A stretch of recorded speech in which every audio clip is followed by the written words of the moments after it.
بسم اللہ الرحمن الرحیم۔ شروع اللہ تعالیٰ کے نام سے جو بڑا مہربان اور نہایت رحم کرنے والا ہے۔ رسول اللہ صلی اللہ علیہ وسلم نے فرمایا، میری امت کے 70,000 لوگ حساب کے بغیر جنت میں داخل ہوں گے۔ صحابہ اکرام نے پوچھا، اے اللہ کے رسول، وہ کون لوگ ہیں؟ آپ نے فرمایا، وہ ایسے لوگ ہیں جو دم نہیں کرواتے، شگن نہیں لیتے، داغنے کے ذریعے سے علاج نہیں کرواتے اور اپنے رب پر پورا بھروسہ کرتے ہیں۔ صحیح مسلم حدیث نمبر 525۔ رسول اللہ صلی اللہ علیہ وسلم نے فرمایا، جو مسلمان وضو کرے اور اچھی طرح وضو کرے پھر نماز پڑھے تو اس کے وہ گناہ معاف کر دیے جاتے ہیں جو اس نماز اور اگلی نماز کے درمیان ہوں گے۔ صحیح مسلم حدیث نمبر 540۔ حضرت ابو ہریرہ رضی اللہ عنہ سے روایت ہے کہ نبی صلی اللہ علیہ وسلم نے فرمایا، جب تم میں سے کوئی نیند سے بیدار ہو تو 3 بار ناک جاڑے، شیطان اس کی ناک کی بانسوں پر رات گزارتا ہے۔ صحیح مسلم حدیث نمبر 564۔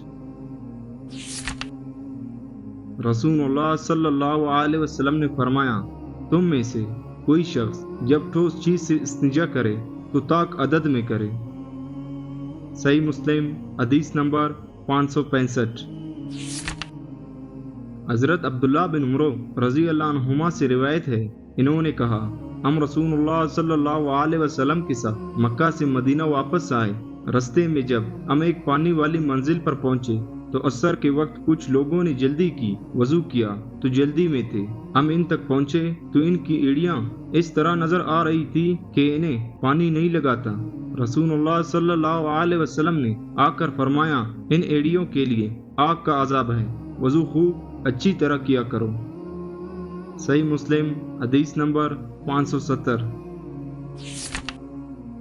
حضرت ابو ہریرہ رضی اللہ عنہ سے روایت ہے کہ رسول اللہ صلی اللہ علیہ وسلم نے فرمایا، جب ایک مسلم یا مومن بندہ وضو کرتا ہے اور اپنا چہرہ دھوتا ہے تو پانی یا پانی کے آخری قطرے کے ساتھ اس کے چہرے سے وہ سارے گناہ جنہیں اس نے اپنی آنکھوں سے دیکھتے ہوئے کیا تھا خارج ہو جاتے ہیں، اور جب وہ اپنے ہاتھ دھوتا ہے تو پانی یا پانی کے آخری قطرے کے ساتھ وہ سارے گناہ جو اس کے ہاتھوں نے پکڑ کر کیے تھے خارج ہو جاتے ہیں، اور جب وہ اپنے دونوں پاؤں دھوتا ہے تو پانی یا پانی کے آخری قطرے کے ساتھ وہ تمام گناہ جو اس کے پیروں نے چل کر کیے تھے خارج ہو جاتے ہیں، حتیٰ کہ وہ گناہوں سے پاک ہو کر نکلتا ہے۔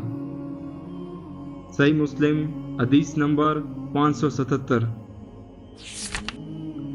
رسول اللہ صلی اللہ علیہ وسلم نے فرمایا، جس نے وضو کیا اور خوب اچھی طرح وضو کیا تو اس کے جسم سے اس کے گناہ خارج ہو جاتے ہیں، حتیٰ کہ اس کے ناخنوں کے نیچے سے بھی نکل جاتے ہیں۔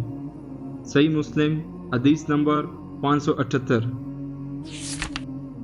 رسول اللہ صلی اللہ علیہ وسلم نے فرمایا، قیامت کے دن اچھی طرح وضو کرنے کی وجہ سے تم لوگ ہی روشن چہروں اور سفید چمکدار ہاتھ پاؤں والے ہوں گے، لہذا تم میں سے جو اپنے چہرے اور ہاتھ پاؤں کی روشنی اور سفیدی کو آگے تک بڑھا سکے بڑھا لے۔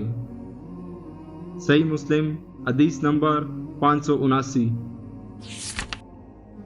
رسول اللہ صلی اللہ علیہ وسلم نے فرمایا، میری امت کے لوگ قیامت کے دن وضو کے اثر سے روشن چہروں اور سفید چمکدار ہاتھ پاؤں کے ساتھ آئیں گے، لہذا تم میں سے جو اپنی روشنی کو آگے تک بڑھا سکتا ہے بڑھا لے۔ صحیح مسلم حدیث نمبر 580۔